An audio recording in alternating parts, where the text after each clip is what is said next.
This channel does not promote any violent, harmful, or illegal activities. All content provided by this channel is meant for an educational purpose only. দেখুন সবাই অভিসন্ধি খুঁজে পান সব কিছু প্রত্যেকটা সিদ্ধান্তের মধ্যে, সে আদালতেরই হোক বা সরকারেরই হোক। এই যে ধরুন মমতা বন্দ্যোপাধ্যায় ভয় দেখালেন, বিজেপিও তো তাদের তরফেও তো ভয় দেখানোর কৌশলটা সমানে চলছে। আজ কেন্দ্রীয় স্বরাষ্ট্রমন্ত্রী অমিত শাহ ফের অভিযোগ করেছেন যে দলিত অনগ্রসরদের বঞ্চিত করে যাবতীয় সুযোগ সুবিধা মুসলিমদের দেওয়ার জন্য নাকি ষড়যন্ত্র চলছে। बंगाल में जिस तरह से कोई सर्वे करे बगैर मुसलमानों को ओबीसी बनाने का षड्यंत्र चला, इसके कारण हाईकोर्ट ने रोक लगाई। एक कांग्रेस पार्टी और इंडी अलायंस ये मुसलमानों को आरक्षण देकर हमारे पिछड़े वर्ग, दलित और ट्राइबल का, आदिवासी का आरक्षण छीनना चाहते हैं। मगर मैं आपको कहकर जाता हूं, जब तक नरेंद्र मोदी जी है, एससी, एसटी और ओबीसी के आरक्षण को कोई हाथ नहीं लगा सकता, कोई हाथ नहीं। দেখুন, যখন বক্তব্য রাখেন রাজনৈতিক নেতারা তখন দুটো জিনিস মাথায় থাকে। এক, কোথাও গিয়ে সেটা যেন তাদের স্বার্থের পরিপন্থী না হয়ে যায়, আর দুই, সেটার থেকে অন্য দল তাদের হিসেব মতো কোথায় সুযোগ পাচ্ছে সেই জায়গাটাকে কোথাও গিয়ে আর কি আটকে দেওয়া যায় বা লোকের মনে সেটার সম্পর্কে একটা বিরূপ প্রতিক্রিয়া তৈরি করা যায়। দুটো ভিন্ন ধর্মী বক্তব্য একসঙ্গে সামনে চলে আসে।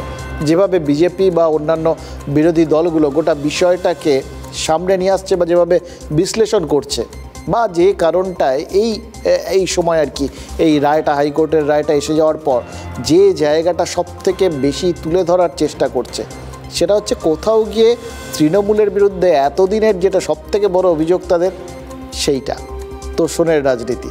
তোষণ করার জন্য, নিজেদের ভোট ব্যাংককে সামলে রাখার জন্য, সেই জন্যেই নাকি এই যাবতীয় সংরক্ষণ করা হয়েছে। এবার এই প্রচারটা যদি মান্যতা পেয়ে যায়, সেটা কোথাও গিয়ে এই সংরক্ষণ খুব সেন্সিটিভ বিষয়, জানেন তো। এগুলো যখনই হয় তখনই দেখেছি আমরা যে লোকজনের মধ্যে একটা অস্থিরতা তৈরি হয়। তো এই যদি কোথাও ভোটারদের মনে অস্থিরতা তৈরি হয় বা তাদের এই ধরনের বক্তব্যের মাধ্যমে যদি কোথাও মেরুকরণটা সুস্পষ্ট হয়ে যায়, তাহলে ভোট বাক্সে সেটার মতো করে একটা প্রভাব পড়াটা বড় সম্ভাবনা তৈরি হয়ে যায়। সেটাই চান রাজনৈতিক নেতারা। তারা সবসময় এই গোটা বিষয়টা আলটিমেটলি কোথাও গিয়ে ভোট বাক্সে যাতে প্রতিফলন পড়ে সেই দিকে বইয়ে দেন। আর মুশকিল হচ্ছে, এই যখন প্রাথমিকভাবে লোকজন বইয়ে দেন তখন তো তারা ওই নিজেদের মতো করে ব্যাপারটা ভেবে নেন, সেই জন্যই হয়তো কৃতিত্ব নিয়ে নেন। এবার তারপর যখন তার মধ্যে কোথাও গণ্ডগোলগুলো বেরিয়ে আসে, তখন সেটা না পারা যায় গিলতে, না পারা যায় ওগরাতে, তখন পারলে ওই আদালতকে বা বিচারপতিদেরও কাঠগড়ায় তোলার চেষ্টা করতে হয়। তবে যাই হোক, এটা সব সময় সব শাসক বিরোধীরা এই রকম কাজকর্মই যে করবেন এটাই তাদের জন্য স্বাভাবিক, তারা এটাই করেন। ধরুন রাজ্যের শাসক দল মানে তৃণমূলের নেতাদের বাড়িতে যখন ইডি বা সিবিআই হানা দেয়, তখন সেটাতে শোনা যায় যে রাজনৈতিক উদ্দেশ্য প্রণোদিত, বলা হয় অকারণে হ্যারাসমেন্ট। আবার যখন সেটা বিরোধীদের বাড়িতে বা তাদের অফিসে হানা হয়, তখন বলা হয় যে না, নিশ্চয়ই কোনো একটা ব্যাপার ছিল, কিছু খবর পাওয়া গেছে। খবর ছাড়া তো পুলিশ কখনো হানা দেয় না। মহামৈত্রের বাড়িতে হানা দিয়েছিল কেন্দ্রীয় এজেন্সি, তখন বলা হয়েছিল কমপ্লিটলি এটার পেছনে একটা ষড়যন্ত্র রয়েছে, উদ্দেশ্য প্রণোদিত। হিরণ বা শুভেন্দু অধিকারীর বাড়িতে যখন অফিসে যখন হানা দিচ্ছে বা হিরণের পিয়ের বাড়িতে যখন হানা দিচ্ছে, তখন বলা হলো কি, তখন বলা হলো যে না, এটার মধ্যে নিশ্চয়ই কিছু ব্যাপার আছে। গতকাল শুভেন্দু অধিকারীর ওই তমলুকের বাড়িতে হানা দিয়েছিল পুলিশ, যেটা নিয়ে কাল থানার সামনে বিরাটভাবে বিক্ষোভ দেখিয়ে আজ আদালতের দ্বারস্থ হয়েছেন বিরোধী দল নেতা। আবার কাল মাঝরাতে ঘাটালের বিজেপি প্রার্থী হিরণের আত্মসহায়কের বাড়িতে যখন পুলিশ হানা দিয়েছে, তারপর তো গোটা ব্যাপারটা আরও অন্যরকম রূপ পেয়ে গেছে। কোলাঘাট, মেদিনীপুর শহর, খড়গপুর, একাধিক বিজেপি নেতার কর্মীর বাড়িতে ওই এলাকাটায় নাকি হানা দিয়েছে পুলিশ। মানে ওখানেই থেমে থাকা না, পরপর চলছে আর কি। এবার বিজেপি বলছে রাজ্যের পুলিশ রাজনৈতিকভাবে, সামগ্রিকভাবে একটা হ্যারাসমেন্ট করছে, চক্রান্ত করছে, হেনস্থা করছে। ঠিক যে অভিযোগটা ইডি সিবিআই হানার সময় তৃণমূল বলে, আজ ভোটের ঠিক আগের ওই পুলিশি হানাগুলোতে সে কথা বলছে দিলীপ ঘোষ, সুকান্ত মজুমদাররা, আর এই হানা নিয়ে তৃণমূল এবার বলছে জাস্টিফাইড। আজ পুলিশি হানার জাস্টিফিকেশন খুঁজতে গিয়ে শান্তনু সেন কী বললেন, নির্দিষ্ট অভিযোগ থাকলে বিরোধী দল নেতা কেন মুখ্যমন্ত্রীর বাড়িতেও হানা দিতে পারে। এটা কিন্তু একদম খাঁটি কথা, সত্যি সত্যি নির্দিষ্ট অভিযোগ থাকলে হানা কেন দেবে না? যার বাড়িতে থাকবে, যার বিরুদ্ধে থাকবে তার বাড়িতেই হানা দেবে।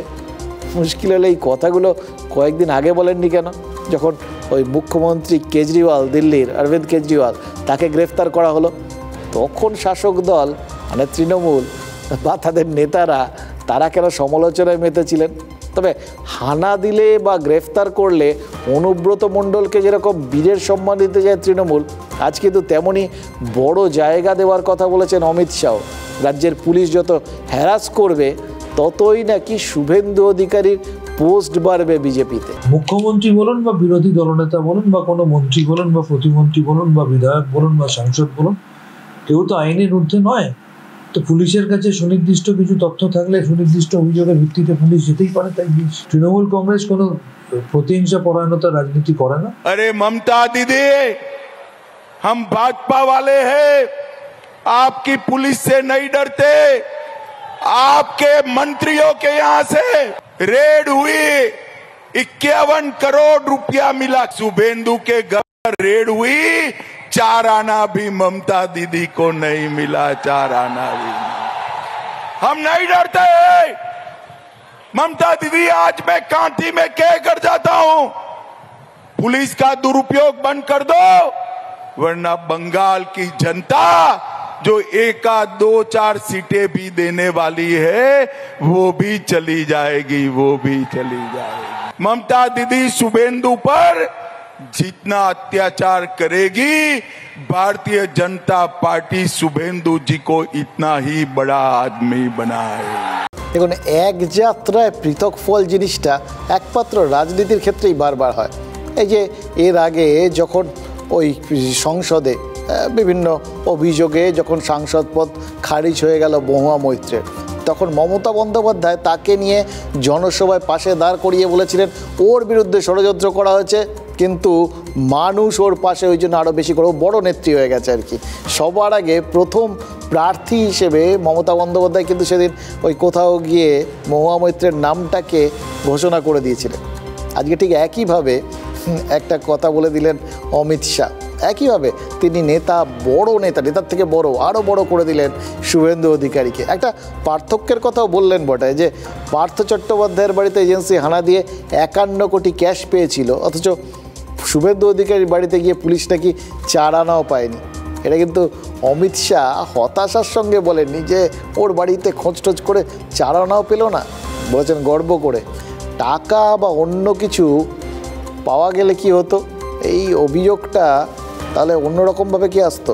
মানে গতকাল অবশ্য সেটার একটা ইঙ্গিত দিয়ে রেখে দিয়েছিলেন শুভেন্দু। বিরোধী দল নেতার অভিযোগ ছিল যে গাড়ি ভর্তি করে টাকা, অস্ত্র অথবা মাদক রেখে আসার পরিকল্পনা ছিল পুলিশের। একদম সেম পরিকল্পনার কথা এর আগে শুনেছেই বলে আমরা, তাই না? মনে পড়ছে?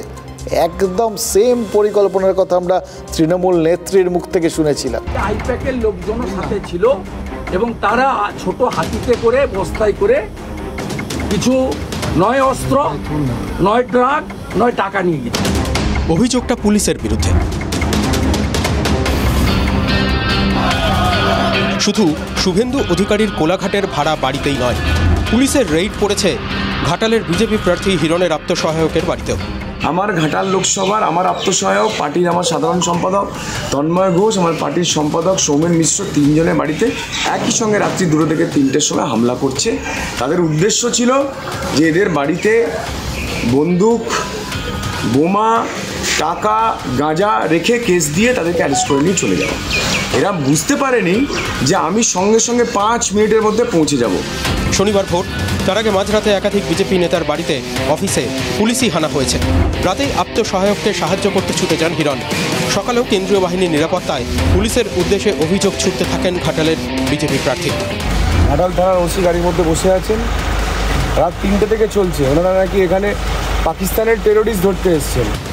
পুলিশি হানা হোক বা এজেন্সি হানা, অভিযোগের ক্রোনোলজিটা একই রকম। পুলিশি হানাতেও চক্রান্তের গন্ধ, আবার এজেন্সি হানাতেও ষড়যন্ত্রের তত্ত্ব। শুধু দল বিশেষে তদন্তের অভিযোগগুলো বদলে যাচ্ছে। তুমি নিজে ঢুকছো, নিজে করছো। তুমি যে লুকিয়ে একটা বন্দুক রেখে যাচ্ছ না, কে গ্যারেন্টি নেবে?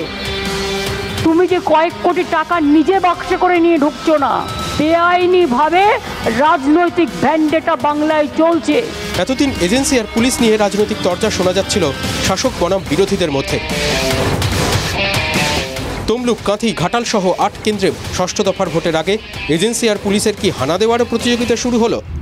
নির্বাচন জেতার জন্য পুলিশ একমাত্র আছে, পুলিশকে দিয়ে হয়রান করা হচ্ছে। যত এইরকম নির্বাচন শেষের দিকে আসছে তত তৃণমূল কংগ্রেস ডেসপারেট হয়ে যাচ্ছে। কিন্তু বাংলায় তৃণমূলই হোক আর বিজেপি হোক, চাকরির চুরি সহ নানান অপরাধীরাই রাজনীতির মাথা।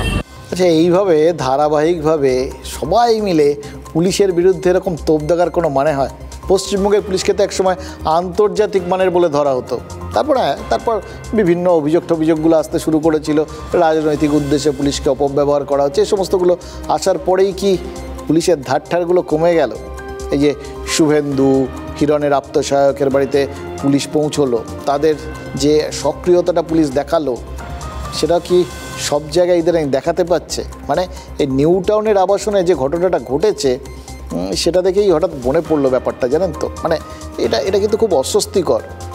এতদিনে যদি একটু তারা সেরকম সতর্ক থাকতো, তাহলে নিশ্চয়ই বাংলাদেশের সাংসদ এইভাবে এখানে এসে উদ্ধার হয়ে গেলেন, বা তারপর তার মৃত্যু হয়েছে বলে যেটা বাংলাদেশ থেকে জানা গেল, খুন হয়েছেন তিনি, কিন্তু বডি পাওয়া গেল না, এটা হতে পারত? প্রতিবেশী রাষ্ট্রের সাংসদ চিকিৎসা করাতে ভারতে এলেন, খুনিরা পেছন চলে এলো। এই বাংলায় একজনের বাড়িতে এক জায়গায় তিনি থাকলেন, সেখানে ঢুকে খুনিরা এলো, তাকে খুন করলো, তারপর দেহ লোপাট করে আবার ফেরত চলে গেল। বাংলাদেশের স্বরাষ্ট্রমন্ত্রী ঢাকার থেকে বলছেন যে কলকাতায় তাদের সাংসদ খুন হয়েছে, এদিকে পুলিশ এখনও দেহই উদ্ধার করতে পারেনি। বেঙ্গালুরুতে নাশকতায় যে অভিযুক্তরা শোনা গেছিল, যারা অভিযুক্ত হয়েছিলেন, তারা নাকি এ রাজ্যে প্রায় 1 মাস গা ঢাকা দিয়েছিল। তারপর সাংসদ একজন, তাকে ভিন দেশের, তাকে হত্যা করে অনায়াসে দেহ লোপাট করে খুনিরা চম্পট দিচ্ছে। এই সমস্ত দেখে কি মনে হচ্ছে বলুন তো? আমাদের রাজ্যটাকে অপরাধীরা কি তাহলে নিরাপদ, নিশ্চিন্ত এরকম একটা জায়গা বলে মনে করছে? এটাকেও কি কুৎসা বলা হবে নাকি সাজানো ঘটনা বলা হবে? বাংলাদেশে এই সাংসদও কি চক্রান্তে লিপ্ত হয়ে গেলেন নাকি? মানে মনে হতেই পারে, এত জায়গা ছিল, বেছে তাকে এই বাংলাতে, আমাদের কলকাতায় এসেই খুন হতে হলো।